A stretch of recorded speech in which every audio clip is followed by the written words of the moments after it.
Hello mga kamarshi, magluluto seryo na naman tayo para sa masarap na pananghalian. Ayan, naghanda nga pala ako ng bawang at sibuyas.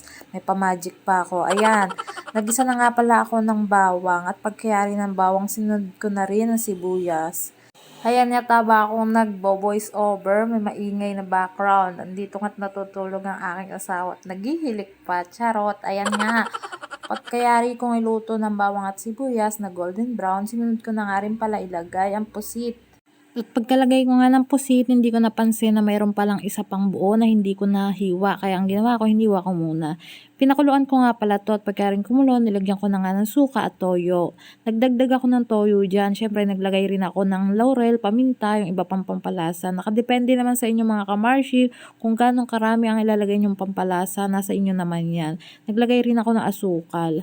Bukod nga sa toyo, naglagay rin pala ako ng konting asin at naglagay rin ako ng 2 pirasong siling panigang. Pagkayari niya, pinakuluan ko muna at tapos na ang ating adobong pusit.